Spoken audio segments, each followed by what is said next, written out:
नमस्कार दोस्तों, स्वागत है आप सभी का हमारे इस YouTube चैनल पर। दोस्तों, बुद्धिमान यह एक ऐसा शब्द है जिसे तारीफ़ और तंज दोनों की अंदाज में कहा जाता है। यदि कोई काम बिगड़ जाता है तो उसे तंज कसते हुए कहा जाता है कि खुद को बुद्धिमान न समझो। वहीं यदि किसी कार्य को सफलतापूर्वक कर दिया जाता है या किसी मुश्किल परिस्थिति का हल निकाल लिया जाता है तो हम कहते हैं बहुत बुद्धिमान है। लेकिन प्रश्न यह है कि वास्तव में बुद्धिमान कौन है और कैसे बना जा सकता है बुद्धिमान। दोस्तों, वीडियो शुरू करने से पहले हमारे चैनल को सब्सक्राइब करें, वीडियो को लाइक करें और शेयर करना ना भूलें। दोस्तों, बौद्ध धर्म के संस्थापक महात्मा गौतम बुद्ध के विचार और कहानियों से व्यक्ति को प्रेरणा मिलती है। गौतम बुद्ध के जीवन से जुड़ी ऐसी एक नहीं बल्कि कई कहानियां हैं जिससे कई समस्याओं का हल मिलता है। इन्हीं में से एक बुद्धिमान होने की परिभाषा, बुद्धिमान की परिभाषा और इसका सही अर्थ गौतम बुद्ध के जीवन से जुड़ी एक कहानी पर आधारित है।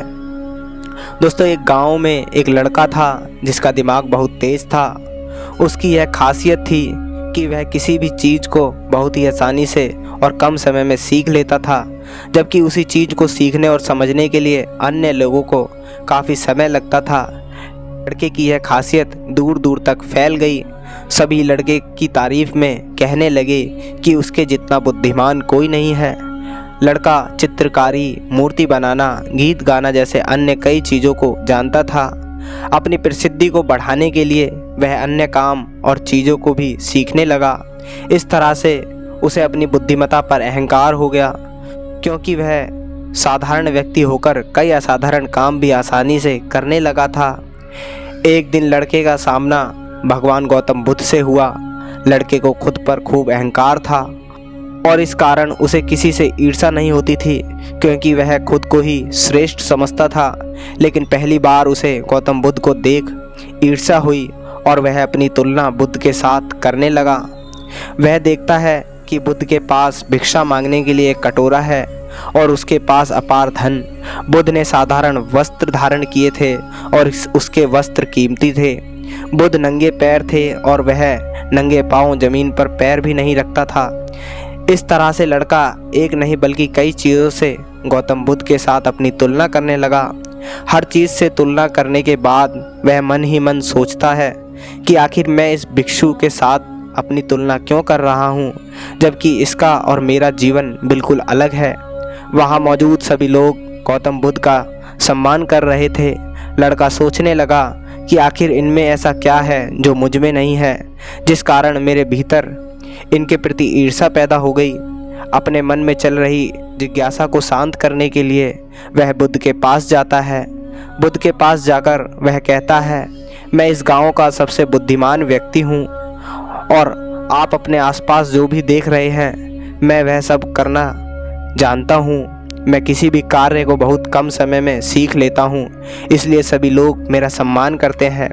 लेकिन फिर भी आपको देख मेरे भीतर ईर्ष्या पैदा हो गई।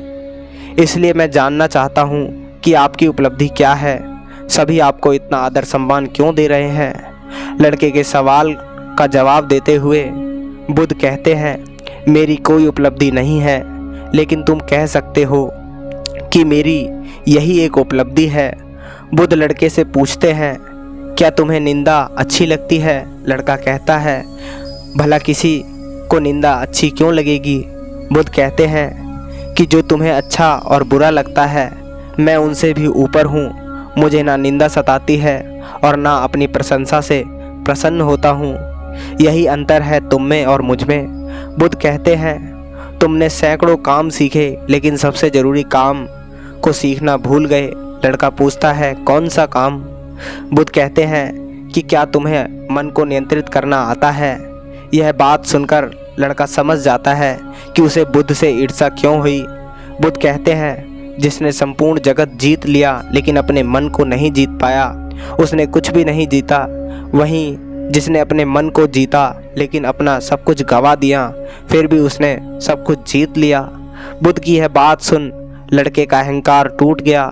उसने बुद्ध से कहा कि क्या आप मुझे अपने मन को जीतना सिखा सकते हैं? बुद्ध कहते हैं, जरूर, लेकिन इसके लिए मैं तुम्हारी सभी उपलब्धियां छीन लूँगा। लड़का कहता है मैं तैयार हूँ। इसके बाद से ही लड़का ध्यान लगाने लगता है, क्योंकि ध्यान से ही मन को वश में किया जा सकता है। इसी के साथ धन्यवाद दोस्तों।